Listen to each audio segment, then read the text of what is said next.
Olá, boa noite. O Supremo reafirma a jurisprudência consolidada da Corte e derruba a decisão da Justiça do Trabalho do Paraná, que havia reconhecido vínculo de emprego em um contrato de terceirização. O plenário do STF vai julgar a ação do governo do Distrito Federal que envolve o pagamento de gratificação a professores que atendem alunos com necessidades especiais. Ministério Público Federal aciona a Vale, União e Estado do Pará por contaminação de indígenas com metais pesados. Com dívida de 1 bilhão e 400 milhões de reais, o Vasco pede recuperação judicial. Frigorífico terá que indenizar funcionária trans que foi proibida de usar o vestiário feminino da empresa. Tribunais de todo o país terão que informar o valor da causa nos processos enviados ao Superior Tribunal de Justiça. E ainda, Poder Judiciário de Mato Grosso amplia a identificação civil para pessoas privadas de liberdade em todo o estado. O Jornal da Justiça desta terça-feira, 25 de fevereiro, começa agora.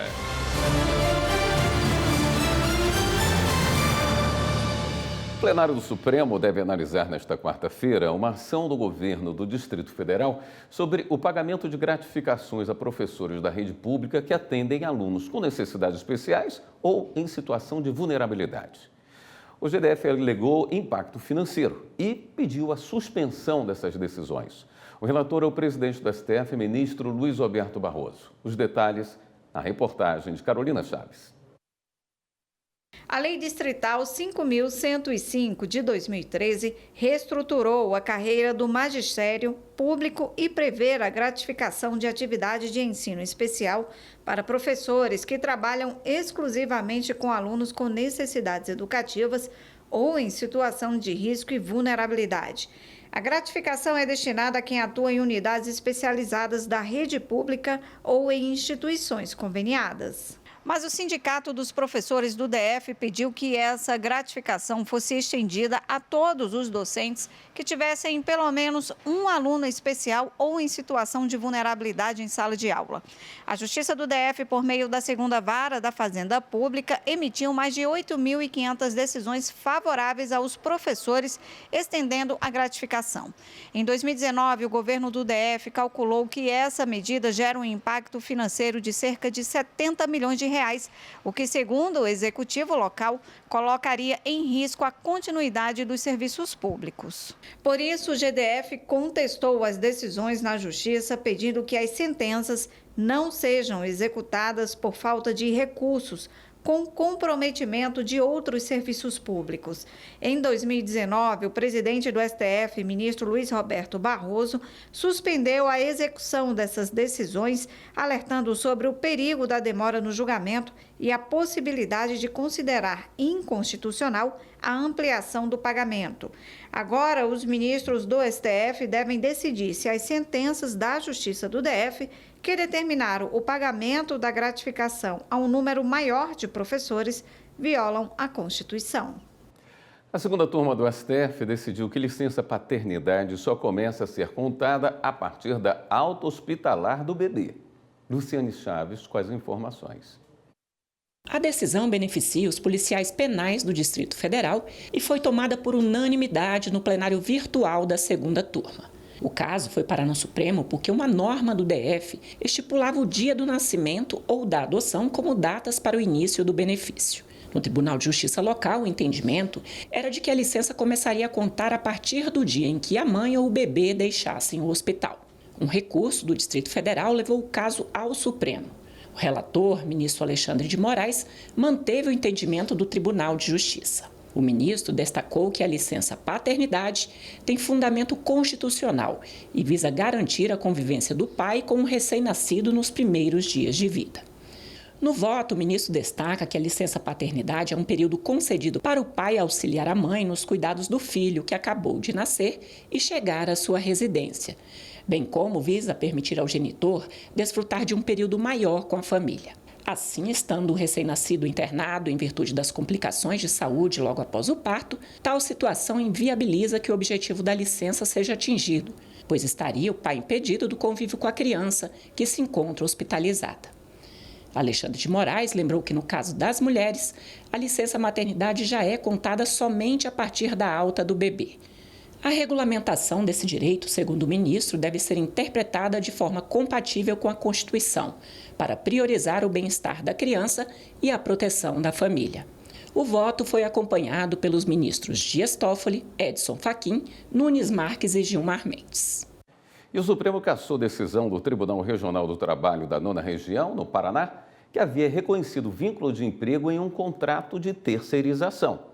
A Corte reafirmou a legalidade da terceirização em atividades fim, respeitando jurisprudência consolidada do STF. Repórter Evne Araújo. A ministra Carmen Lúcia, relatora da ação, aceitou os argumentos da empresa do setor de madeiras, que questionava a decisão do Tribunal Regional do Trabalho da 9ª Região. O TRT havia reconhecido o vínculo de emprego entre um gerente geral e a empresa. O homem havia sido contratado em regime de prestação de serviços. A ministra considerou que a medida desrespeitou jurisprudência do Supremo sobre terceirização. Ao reconhecer o vínculo empregatício entre o trabalhador e a empresa, o TRT do Paraná anulou o contrato de prestação de serviços. O tribunal considerou a contratação fraudulenta. O reconhecimento foi com base nas provas do processo que demonstraram que as atividades eram feitas de forma pessoal, contínua e subordinada. A ministra Carmen Lúcia reforçou que o STF considera lícita a contratação de serviços terceirizados, mesmo para atividades fim. E isso desde que observados os princípios constitucionais pertinentes. A relatora determinou a revisão da decisão. Com isso, o caso volta à análise do Tribunal Regional do Trabalho para que seja aplicada a jurisprudência do Supremo. Uma mulher trans foi proibida de usar o vestiário feminino da empresa e vai ser indenizada. Ela foi alvo de piadas e humilhações. Para a 6ª turma do Tribunal Superior do Trabalho, a identidade de gênero é um direito fundamental. E a empregadora falhou ao não criar um ambiente de trabalho inclusivo. A reportagem de Rafael Silva. A faqueira trabalhou no frigorífico por 5 anos até ser dispensada. Na ação, ela afirmou que a empresa se negou a tratá-la pelo nome social. A empregada alegou que era proibida de usar o vestiário feminino. Disse ainda que sofria violência psicológica diária dos colegas, além de tratamento discriminatório do encarregado. Como nem sempre era possível se trocar dentro de um box, em razão do movimento intenso, o momento da troca de uniforme se tornava humilhante, pois era alvo de piadas e ofensas. Em defesa, o frigorífico afirmou que na empresa havia profissionais homossexuais e, por isso, não agiu com preconceito. Sustentou também que adotava ações para reprimir e prevenir agressões à identidade de gênero e à sexualidade das empregadas e empregados. Além disso, promovia palestras e distribuía cartilhas sobre o Código de Ética.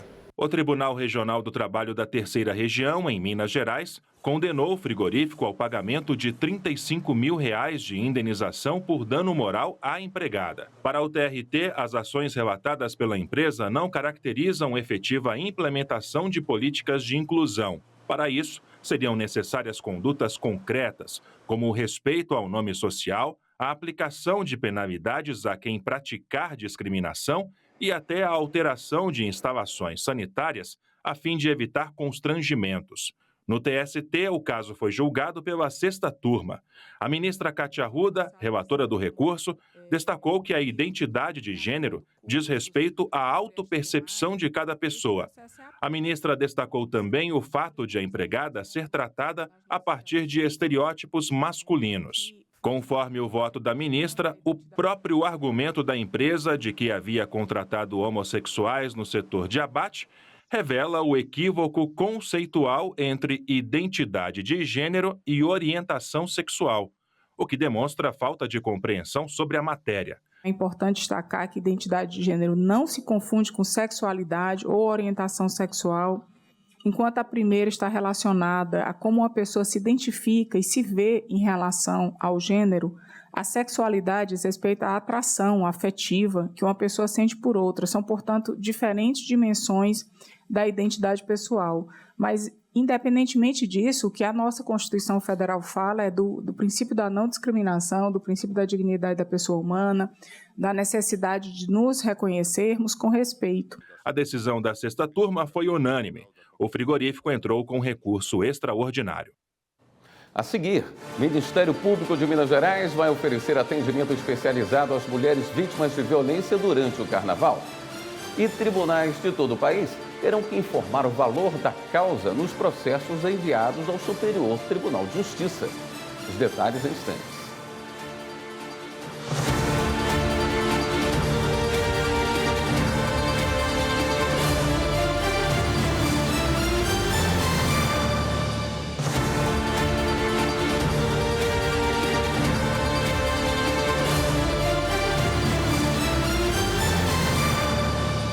Os tribunais de todo o país terão que informar o valor da causa nos processos enviados ao Superior Tribunal de Justiça. Quem traz os detalhes dessa medida é Kátia Gomes. A nova regra começa a valer no dia 1º de abril.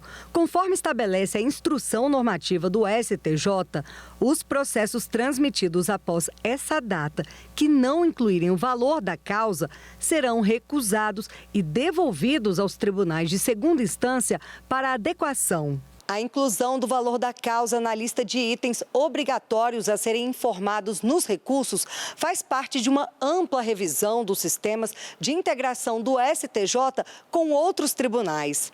O ajuste torna o processamento dos feitos mais fácil e rápido, ao permitir que os metadados sejam aproveitados automaticamente na fase de autuação, ajudando a enfrentar o grande volume de processos que chegam à corte todos os dias. Além do valor da causa, os autos eletrônicos ou digitalizados precisarão conter os dados cadastrais exigidos atualmente, como o número único, a classe processual e informações de todas as partes, com CPFs ou CNPJs. O secretário judiciário do STJ, Augusto Gentil, afirma que a iniciativa é importante, pois amplia a base de dados e possibilita a realização de estudos e levantamentos estatísticos acerca do valor pecuniário das causas que chegam ao tribunal. Hoje o STJ não tem essa informação, isso para que a gente consiga obter esse tipo de dado, nós temos que fazer uma análise processo a processo, né?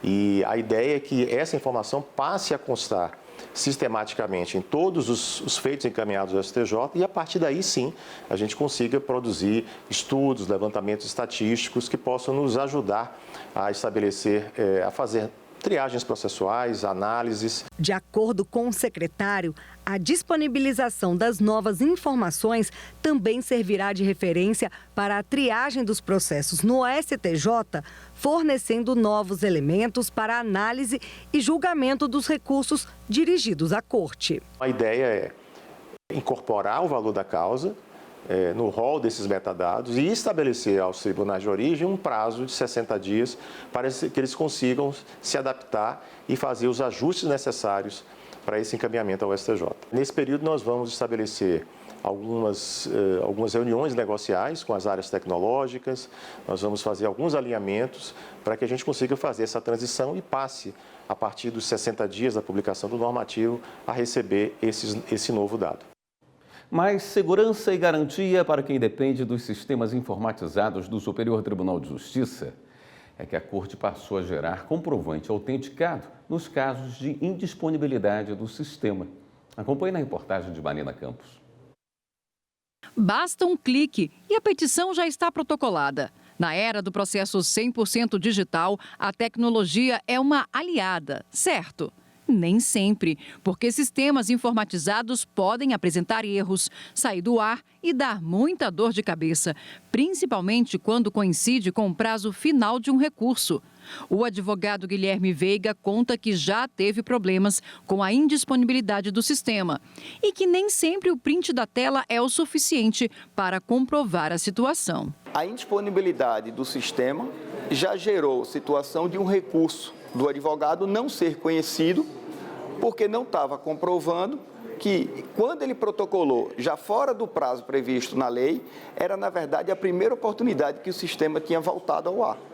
Imprevistos podem ocorrer, a gente sabe, principalmente quando o assunto envolve redes informatizadas. É por isso que, para facilitar a vida dos advogados que precisam demonstrar o cumprimento de prazos processuais, o STJ passou a fornecer um comprovante autenticado de indisponibilidade dos sistemas. O serviço está disponível aqui nesta página. No local é possível fazer pesquisas por nomes da aplicação e por data, além dos registros em ordem cronológica e um botão para baixar a certidão. O STJ já fornecia um relatório sobre as interrupções de funcionamento. No entanto, os advogados precisavam fazer uma cópia da tela com o relatório para obter a prorrogação do prazo, o que em alguns casos dava margem a questionamentos sobre a autenticidade. Agora, quando publicado o relatório, o advogado pode gerar um comprovante correspondente autenticado pelo tribunal. De acordo com a resolução que regulamenta o processo judicial eletrônico, os prazos que vencem no dia da ocorrência da indisponibilidade do sistema serão prorrogados para o dia útil seguinte ao da correção do problema. A prorrogação do prazo, no entanto, não é automática e deve ser solicitada pelo advogado. A responsabilidade pela comprovação do prazo ter sido protocolado dentro daquele período estabelecido na lei, ou de que as custas foram ou não foram pagos e os motivos pelos quais não foram pagos, é exclusivamente do advogado. E por isso que isso gera uma carga de ansiedade muito grande quando não se tinha uma certidão de indisponibilidade da Corte. O Ministério Público Federal recorreu à Justiça para garantir a demarcação e a titularização de território quilombola em Sergipe. As informações com Márcio Fontinelli. O Ministério Público Federal entrou com recurso contra a decisão do Tribunal Regional Federal da 5ª Região de não obrigar a União e o INCRA a determinarem, entre outros pontos, prazos para a demarcação e a titularização de terras quilombolas em Sergipe. Ao acionar o Supremo Tribunal Federal e o Superior Tribunal de Justiça, o MPF reforçou que os remanescentes das comunidades quilombolas têm direito à propriedade de terras por eles tradicionalmente ocupadas, cabendo ao poder público adotar ações para garantir esse direito. Os procuradores responsáveis pelo caso pedem também que os quilombolas sejam indenizados em razão da demora para a regularização. E o MPF entrou com uma ação civil pública contra a Companhia Paranaense de Energia por causa de falhas no serviço oferecido a comunidades indígenas do estado. A ação foi motivada pelas constantes irregularidades no fornecimento de energia elétrica e pelas deficiências nos sistemas fotovoltaicos instalados pela Copel. Em Minas Gerais, o Ministério Público vai oferecer atendimento especializado às mulheres vítimas de violência durante o Carnaval. Repórter Evelyn Araújo. A parceria é do Ministério Público com a Secretaria de Estado de Desenvolvimento Social e a Defensoria Pública de Minas. A ação é para garantir segurança a todas as mulheres que vão para a folia. Nos dias de festa, 3 vans itinerantes de acolhimento e tendas de pronto atendimento vão ser espalhadas por Belo Horizonte. Além do acolhimento psicossocial, quando necessário, as vítimas podem ser encaminhadas para a rede de apoio, incluindo serviços de segurança e saúde. A Polícia Civil também vai estar de prontidão para receber denúncias de assédio, abuso sexual e violência contra a mulher. Veja a seguir, primeira turma do STF decide que cidadão tem direito a uma bolsa de estudos, mesmo não sendo morador do município onde pretende estudar. E para a segunda turma, shopping não tem de instalar creche para filhos de comerciários que estejam em período de amamentação. Voltamos já.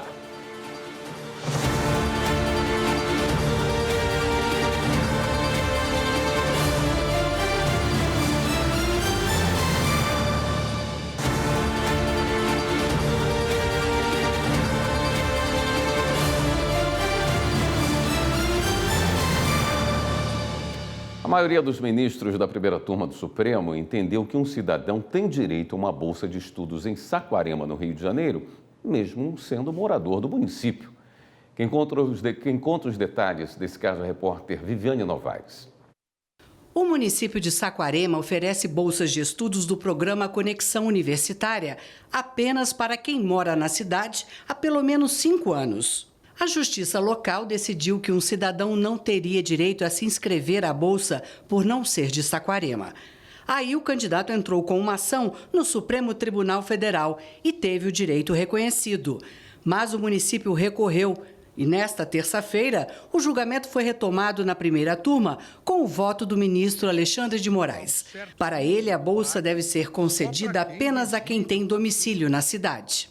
Aqui, o que se trata é uma política pública de incentivo àqueles que moram na residência de uma bolsa financeira para auxiliar o estudo. Eu fiz uma pesquisa, uma rápida pesquisa, para verificar que isso vem sendo utilizado para incentivar os munícipes a continuarem estudando no próprio município e aí, consequentemente, reverterem os seus ensinamentos para aquela sociedade local. Há previsões idênticas. O voto do ministro Alexandre de Moraes não prevaleceu no julgamento.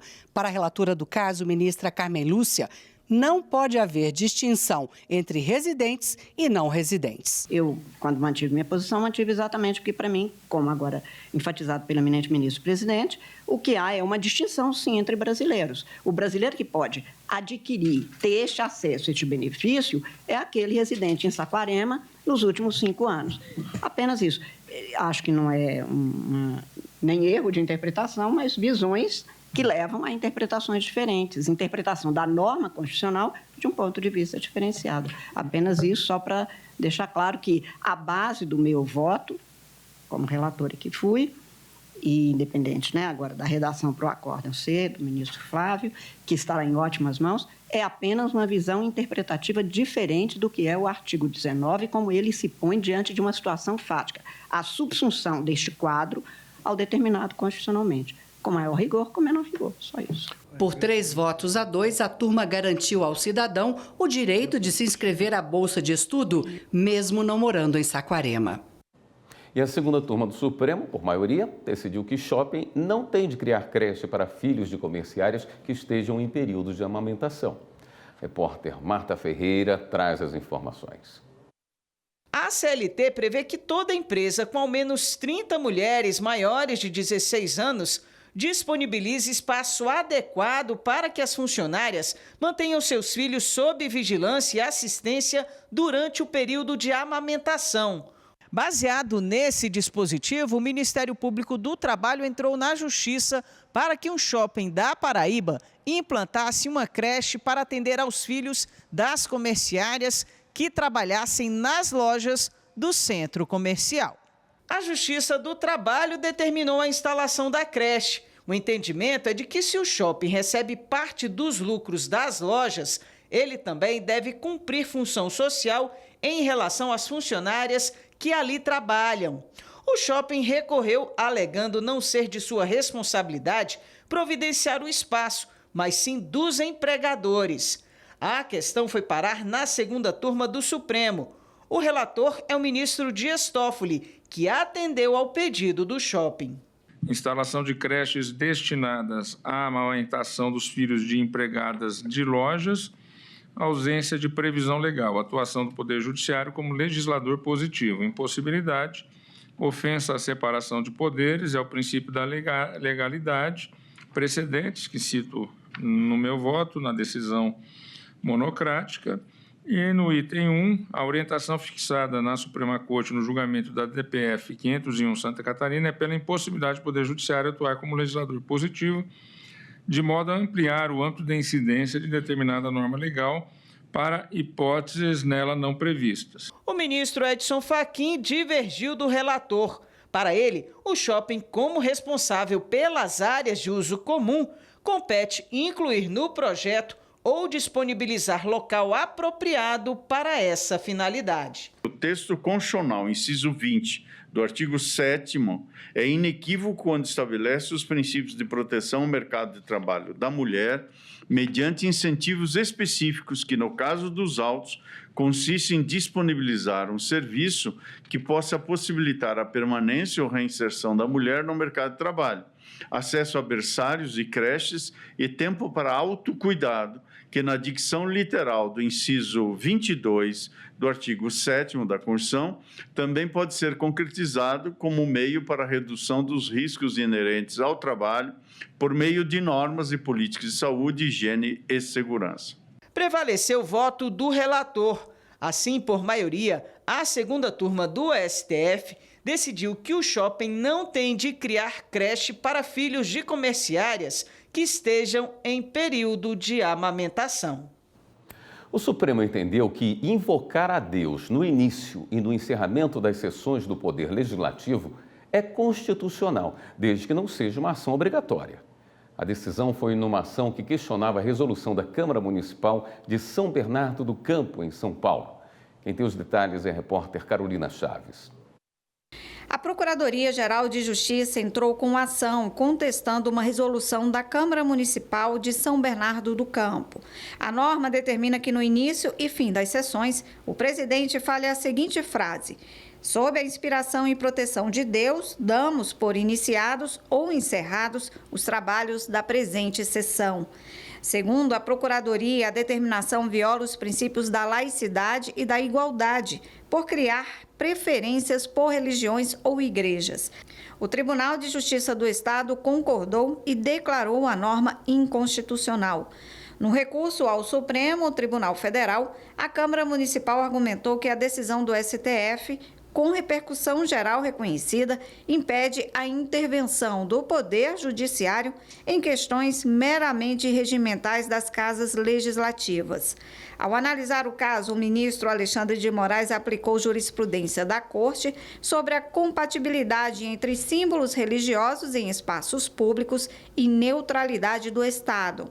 Moraes lembrou que a própria Constituição Federal faz referência à proteção de Deus no preâmbulo. O ministro observou, no entanto, que o presidente da Câmara não poderá ser obrigado a proferir a declaração religiosa caso tenha outras convicções. O Ministério Público Federal recomendou que o Instituto Federal de Rondônia garanta a liberdade religiosa no uso dos espaços públicos por alunos. Márcio Fontinelli. O Ministério Público Federal recomendou que o Instituto Federal de Rondônia adote medidas para que a liberdade religiosa dos alunos em espaços públicos seja respeitada. Para o MPF, a iniciativa é necessária para que seja garantido, entre outros pontos, o princípio constitucional que protege a liberdade de crença sem a interferência do poder público. O Instituto tem um prazo de 20 dias úteis para se manifestar sobre a recomendação. Se nada for feito, a reitoria pode responder na Justiça. Estudantes de Rondonópolis participaram de uma palestra sobre gravidez na adolescência. Repórter Fernanda Fernandes acompanhou. Uma adolescente cheia de sonhos e dúvidas, como qualquer outra. Mas Anne, agora, carrega uma responsabilidade de adultos, criar um bebê e sem a ajuda do pai. Ela engravidou do Benício aos 16 anos e cuidar dele tem sido um aprendizado diário e também de amadurecimento. No começo foi bem complicado, né? Porque eu não sabia fazer nada e tudo pra mim era complicado. Aí eu fui aprendendo aos tempos a dar banho, a fazer tudo, trocar ele. Não é a mesma coisa de você pegar um filho de alguém eu vou dar um banho no seu filho, vou cuidar dele pra você. É uma coisa que é a sua responsabilidade, é seu filho. A mãe dela também engravidou muito jovem. E o maior medo era justamente esse, um novo episódio de gestação prematura e não planejada na família, como aconteceu com Anne, que terminou o relacionamento com o namorado e pediu para voltar para casa dos pais. Para mim, aquilo ali foi um motivo de muita alegria. Porque mesmo, igual eu estava lá atrás, mesmo ela estando naquela situação, eu sabia que ali ela ia se alimentar bem, porque ela não estava se alimentando bem enquanto morava lá com ele. Ela iria ter a refeição, né, certinha. Então, eu pensava nela e no neném, né? Essa é outra jovem de 14 anos grávida que foi encaminhada para a casa-abrigo de Rondonópolis. Mas com ela nem conseguimos conversar, porque tem dificuldade de comunicação e raciocínio. Essas meninas que nós conhecemos fazem parte de uma estatística que merece atenção. Segundo a Secretaria Municipal de Saúde, aqui em Rondonópolis, só no ano passado, 166 adolescentes engravidaram. E muitos dos casos registrados em bairros de periferia, como esse onde nós estamos agora, o residencial Cídio Farias. E para que esse número não aumente ainda mais, uma ação de prevenção está sendo realizada hoje aqui na escola principal do bairro. 120 estudantes com idade entre 15 e 16 anos participaram da iniciativa coordenada pela juíza da Vara da Infância e Juventude da comarca, Maria das Graças Gomes da Costa, que aborda vários aspectos envolvendo o tema. Que a gente consiga olhar para a nossa adolescente do sexo feminino, fazer com que ela se cuide, tenha autoestima, escolha melhor o seu namorado. Falar para o adolescente do sexo masculino que da mesma forma ele precisa escolher bem a sua namorada, ele precisa olhar que a idade que ela tem, manter relação sexual com o ser humano abaixo de 14 anos é crime, é estupro de vulnerável, ele precisa usar camisinha, ele precisa evitar todas as situações em que ele possa tratar com rispidez e violência essa pessoa, porque tudo isso traz consequências para todos nós como a sociedade. A presença da juíza é um fator muito positivo, porque ela é tomada de autoridade, né? Então, os alunos ouvem muito. Então, isso é muito interessante. E para nós é uma alegria, uma recompensa mesmo que a nossa escola está tendo. Eu tenho esse projeto que é família, justiça, família e escola, dialogando pelo caminho. Eu acho que é só conversando, vindo e trazendo o assunto, tornando esse assunto pauta, sabe? Fazendo com que eles se abram conosco, que nós conseguiremos ter o cidadão do futuro. A seguir, Ministério Público Federal aciona Vale, União e Estado do Pará por contaminação de indígenas com metais pesados. E com dívida de R$ 1,4 bilhão, o Vasco pede recuperação judicial. As informações no próximo bloco.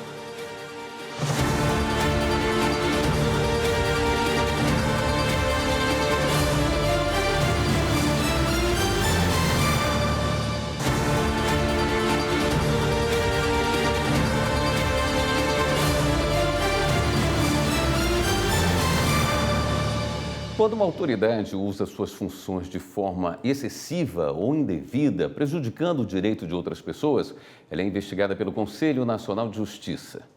Funciona assim: o CNJ abre o processo administrativo por abuso de poder e até o fim da investigação, o magistrado pode até ficar afastado das suas funções para não prejudicar a apuração. Foi o que aconteceu com uma juíza de Pernambuco. Vamos ver na reportagem de Carolina Chaves. O Conselho Nacional de Justiça negou o pedido da juíza para reverter a decisão do Tribunal de Justiça de Pernambuco, que afastou a magistrada titular da primeira vara criminal de Palmares. Em julho de 2024, os desembargadores pernambucanos identificaram vários indícios de que a juíza teria violado a lei orgânica da magistratura e o Código de Ética da Magistratura Nacional. Entre as acusações estão a limitação da atuação do Ministério Público, interferência na condução de processos e condutas consideradas arbitrárias e desrespeitosas com membros do MP, testemunhas e policiais. A magistrada também é suspeita de prevaricação e atuação parcial motivada por ideologia política partidária. No CNJ, a juíza negou as acusações e pediu para que não fosse aberto o processo administrativo disciplinar e que o afastamento fosse revogado. Mas o relator do caso, o conselheiro Alexandre Teixeira de Freitas Bastos Cunha, considerou que o afastamento cautelar e a instauração do PAD são medidas necessárias diante da gravidade das denúncias. Segundo ele, como o Tribunal de Justiça de Pernambuco fundamentou a decisão, não há motivo para a intervenção do CNJ. Assim, o afastamento foi mantido e o processo disciplinar seguirá em andamento. A Justiça do Rio de Janeiro vai retomar no dia 14 de abril a audiência do caso dos pacientes infectados com HIV após transplantes de órgãos. Serão ouvidas as vítimas restantes, as testemunhas de acusação e as 17 testemunhas de defesa. Na primeira audiência, realizada nesta segunda-feira, 3 das 7 vítimas e 8 das 11 testemunhas do Ministério Público prestaram depoimento. 6 réus respondem pelo caso, entre eles sócios e funcionários do laboratório suspeito de causar a infecção. Eles são acusados de associação criminosa, lesão corporal e falsidade ideológica.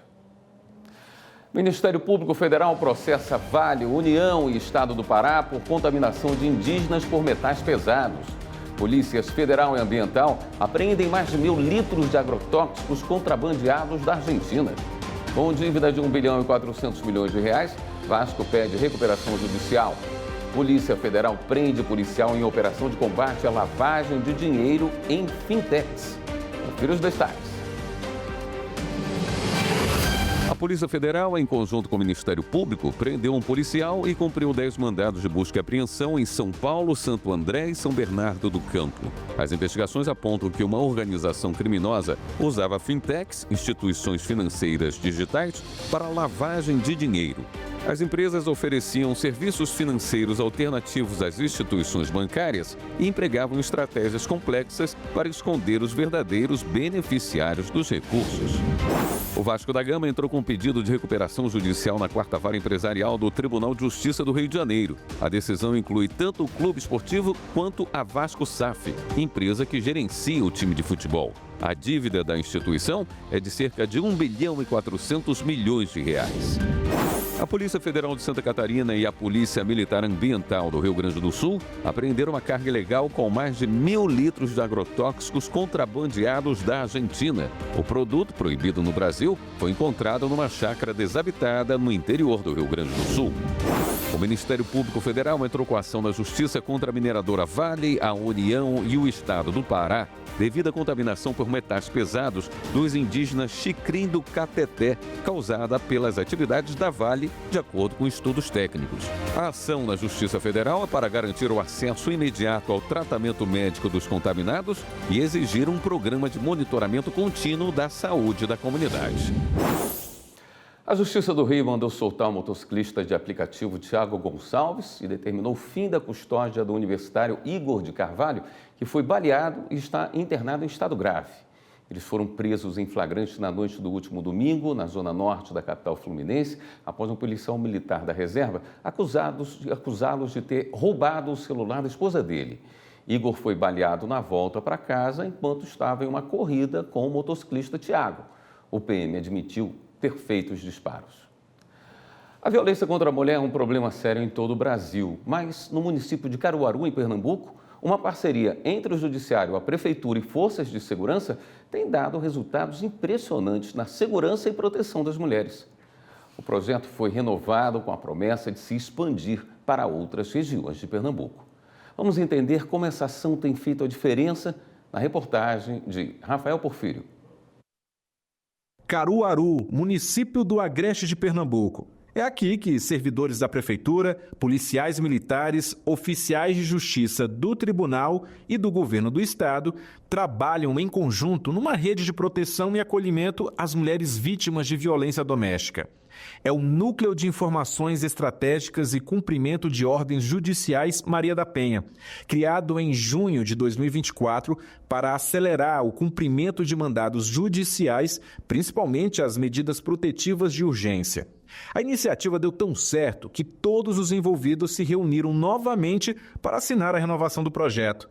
Um trabalho positivo que se revela em números. Em menos de um ano de projeto, Caruaru registrou uma queda de 75% nos casos de feminicídio. O percentual de medidas cumpridas saltou de 81% para 92%, com tempo de execução muito mais rápido. 80% dos mandados são cumpridos nas primeiras 48 horas. Mas essa proteção vai além da segurança física, como explica a secretária da Mulher de Caruaru. As mulheres que participam de toda essa condução são encaminhadas para processos de qualificação profissional, onde elas podem ingressar no mercado de trabalho, alcançar sua autonomia financeira e econômica, trazendo também uma porta de saída para a violência. A unidade funciona no prédio da Vara de Violência Doméstica, no bairro Universitário, em Caruaru, e já é considerada modelo para o estado. Nós vamos buscar replicá-la, inicialmente, no Grande Recife, na região metropolitana do Recife, e depois partiremos para as cidades maiores, como Petrolina, Garanhuns e outras que merecerem aos poucos a nossa atenção. É isso que a gente quer, combater com eficiência todos os atos, os indesejados atos de violência contra as mulheres pernambucanas, por que não dizer de todo o país. O Poder Judiciário de Mato Grosso expandiu a identificação civil para pessoas privadas de liberdade em todo o estado. O evento virtual marcou o dia D do fortalecimento da ação. Acompanhe na reportagem de Eli Cristina Azevedo. Para que o acesso a direitos básicos como saúde, educação e trabalho não sejam negados por ausência ou erro de registro civil, o Poder Judiciário de Mato Grosso expandiu a ação de identificação civil para pessoas privadas de liberdade em todo o estado. O evento virtual marcou o dia D do fortalecimento da ação com a expansão da coleta biométrica de custodiados nas comarcas polos e atende às orientações do Conselho Nacional de Justiça. O primeiro passo é sabermos quem estamos prendendo, até para fins de registros de antecedentes, para saber se essa pessoa pode ou não ser tratada como primária, para ela ter a sua classificação, sua individualização, inclusive para uma futura pena.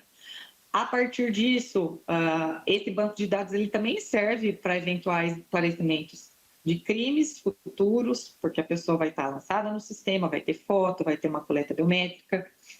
Mas, acima de tudo, a intenção maior dessa ação é que as pessoas tenham garantidos direitos mínimos. O trabalho abrange 10 comarcas polos, além das comarcas de Colíder e Porto Alegre do Norte. Essa política de identificação civil traz um caminho, traz uma possibilidade e uma construção de uma segurança pública, uma paz social no âmbito da comarca. Porto Alegre do Norte é uma comarca que recebe muitos trabalhadores, né, atualmente e que vêm de todo o país. Portanto, em caso de envolvimento de crime, a identificação adequada se faz necessária. A partir da identificação civil dos nossos reeducandos, nós vamos conseguir reinseri-los em programas de ressocialização, como trabalho, profissionalização e estudo. Veja a seguir, TSE empossa novo ministro. E a gente mostra mais uma etapa do projeto Justiça Itinerante do Judiciário do Rio Grande do Sul. Já, já.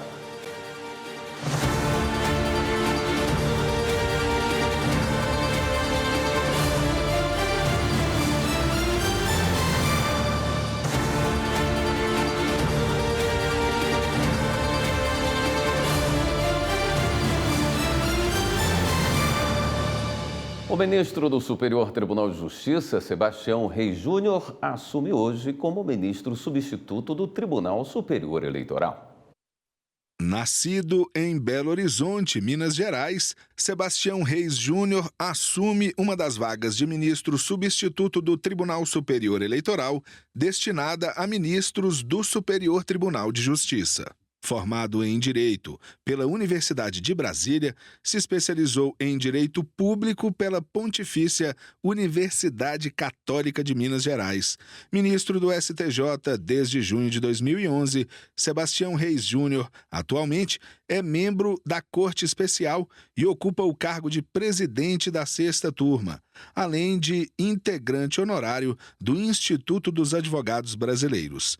Autor de livros como Direito Penal e Processual Penal Contemporâneos e Translúcida, Sebastião Reis também foi consultor jurídico e assessor especial do Ministério da Integração Nacional e integrante da Comissão de Prerrogativas da OAB Federal. O TSE é composto por 7 ministros titulares e 7 substitutos. 3 são do Supremo Tribunal Federal, 2 são do STJ e 2 da Advocacia, indicados pelo presidente da República.